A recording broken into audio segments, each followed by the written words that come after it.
They call real love, real love, real love.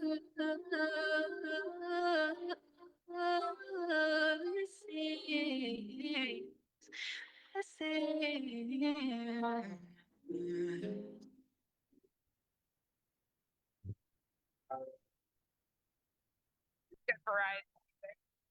Chuma Mdeuka masifunde sikhule sakuhlala sikhule sizwe ngolwazi noChuma Mdeuka on Masakhane exclusively on Vukani FM. Mitsutsu masenzi 25 ngokupha mngabona kubethe insimbi yaka 10 o'clock. I played you LMI with This Is. Sifikile ke kwidliwano ndlebe lokuqala kuzigcino philile wethu namhlanje. Today we are diving into a conversation that touches every one of us, which is food. So, but not just food as something on our plates, food as history, as culture, as justice, as survival. With crises like climate change, inequality, and the loss of ancestral wisdom, we have to ask, what kind of food system are we building for the future? Joining me to unpack this is Dr. Black, a philosopher, thought leader, and a mentor as we rethink food systems for a just and sustainable tomorrow. Doc, good morning, and thank you so much for joining us. Hey, good morning, Chuma. How are you doing today? I am good, thanks. Finally, we are having this conversation. I want us to start by trying to. I just want you to describe to our listeners the current crisis in our global and local food system. In sum, Chuma, the big modern food system, the one that if you drive through the Free State, if you drive through parts of the country, you just see row after row after row of the same crop planted as far as the eye can see. That big modern food system is making our land fundamentally sick. And that is not just in South Africa, that is everywhere where that type of agriculture is being practiced. Yeah. So it has to do with the chemicals in part. It has to do with the way that we misunderstand how that system misunderstands what land is. Okay. Just like when colonizers first came to Africa, right? They looked out over the continent and they said, there's nothing here. We must bring civilization. We must bring progress. The land is empty. And in that moment, disregarded the people, disregarded the cultures, disregarded the knowledge, disregarded the life and the ancestors that occupied that land that they just could not see with their eyes, right? That same way of seeing the world is what happens when you look out over a beautiful piece of savanna, and you say, there's nothing here, there's nothing productive, there's nothing growing. We must bring agriculture. We must bring and create productivity, right? So just like with you and me and most people in the modern system today, the system, it works us. It works us and it doesn't want us to stop. There's no room to breathe. There's always too many priorities competing with one another, pulling us in different directions. And the system always wants more. It wants more. It wants more. We're doing the exact same thing to the soil for us to be able to put the amount of food on the shelves that we do in modern society. So that's the headline. Yeah. And I'm wondering because someone maybe they are asking themselves at home, but who feels the effects of most effectively on the ground about this? So the most direct people impacted are farm workers, direct, right? You know, there are chemicals. So, you know, McDonald's chips, yeah? They only use a very specific type of potato to produce those chips. And there's a gentleman named Dr. Michael Pollan. He speaks about this philosophy of food quite a lot. But in order to prepare those potatoes, they spray something onto the fields that when they spray that chemical on there, the farm workers can't go on there for 5 to 8 days because it's too poisonous. It's too dangerous for people to walk amongst that chemical. And when they eventually pull those potatoes out of the ground, they put them into warehouses the size of stadiums, and they have to let them air for days and days at a time. So the first group of people impacted is the frontline workers. But the reality is that no one escapes this system until you get to a level of kind of wealth that you can buy exclusively organic food, for example. And even then you can get some difficulties around the edges. So those type of people are able to escape it.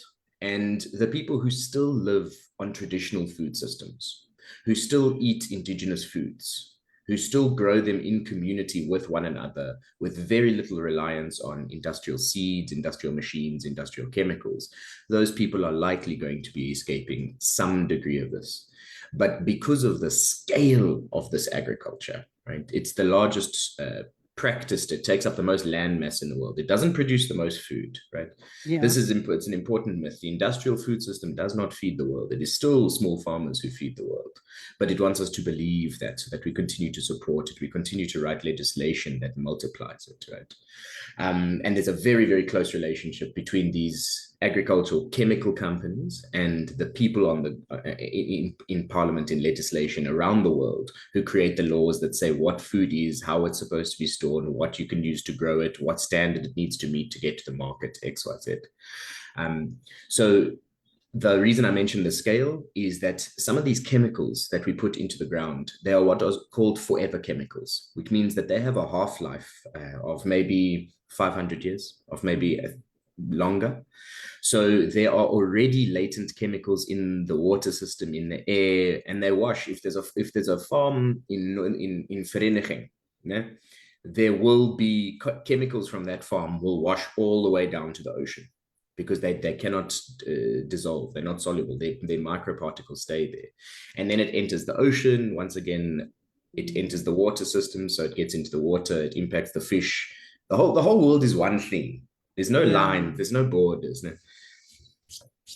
Yeah, Mick, you've mentioned that something like around the lines where you said you need to reach a certain level of wealth in order for you to afford, if I can put it like that.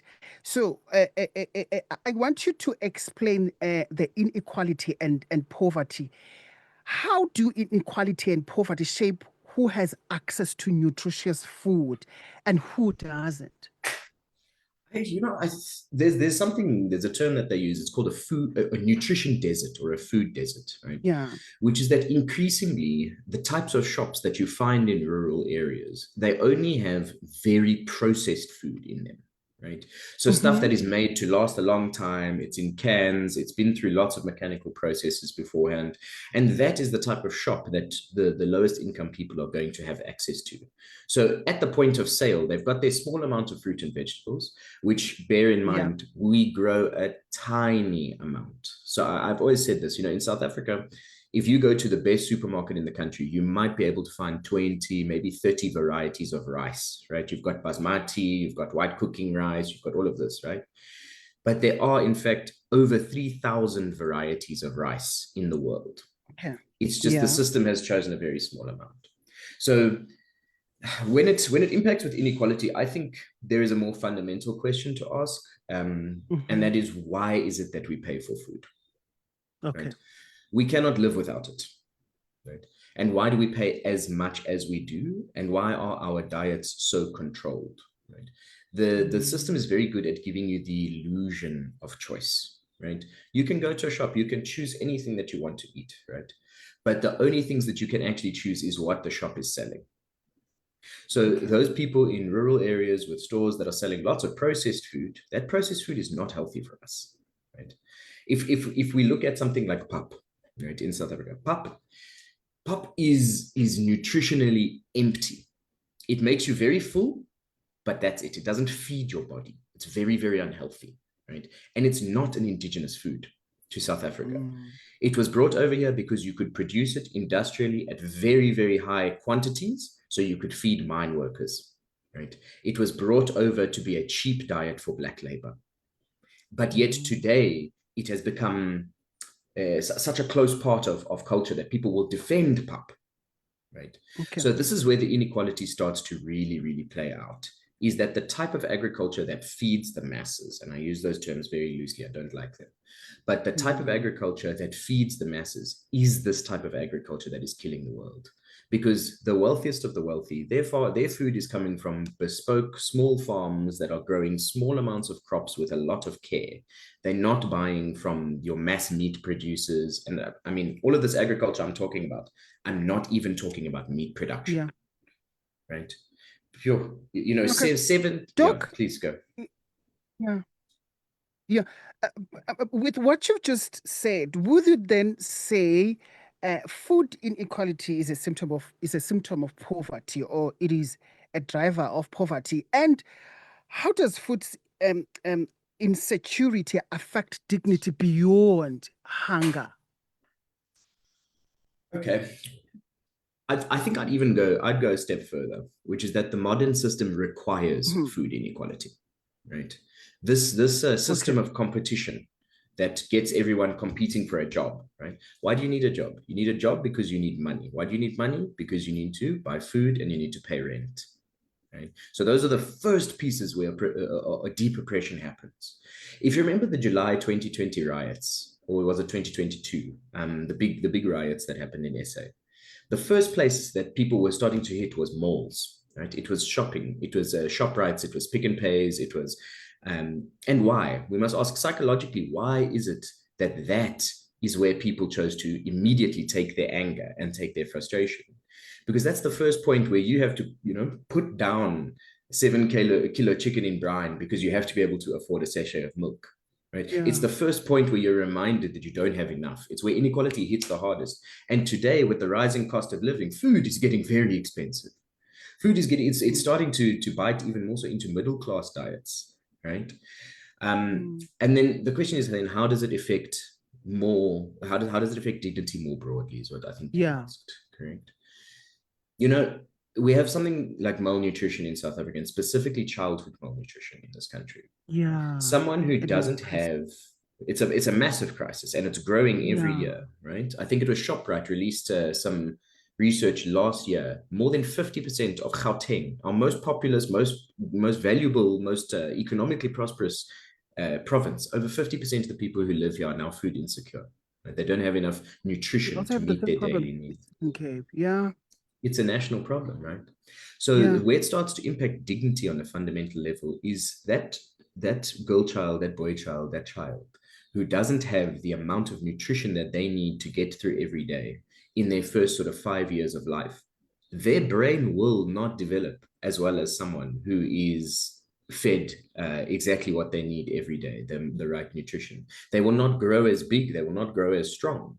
Their entire life will be experienced with a well-developed brain and a less developed body. And that, from the word go, puts them in a different bracket of dignity that we're not even talking about. And that was not their choice. It's not that they didn't work hard. It's not that they didn't take opportunities, that they weren't entrepreneurial. They were simply born into that life. And I think, and this is a hard one to touch on, I think the biggest place where we are seeing dignity being impacted is in the lives also of parents. Because there is an entire swathe, a group of parents in this country who are fighting tooth and nail to just be able to feed their children. And we've seen the worst of it come to heads in the Eastern Cape.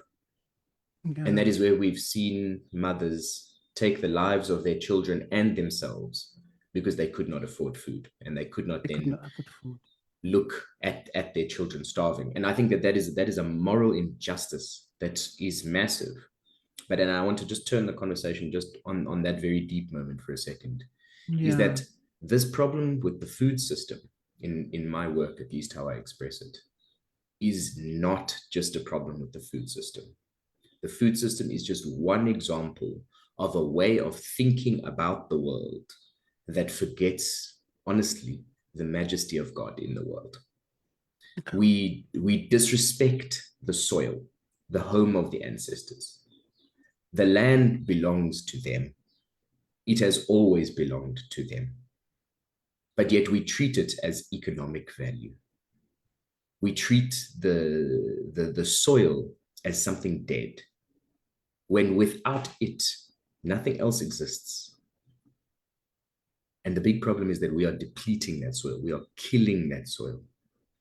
And that is a harm to us, because we are the land. You are the land. Your people are the land. Everyone who lives on the And land is the everyone land. lives in, yeah. Doc, I just checked time. We're running out of time, but I also want us to touch base on the role of philosophy and ethical thinking play in reimagining food system for a just future. How does that happen? It's an interesting one. Yeah. So philosophy is very difficult to define. It's very, very difficult to define. I've got two broad ways of saying what it is, and then this can maybe explain how it can help. One is the art of asking questions. Philosophy is the art of listening deeply, reading a lot, learning about how thoughts have developed over time, and using that background to ask good questions of the world.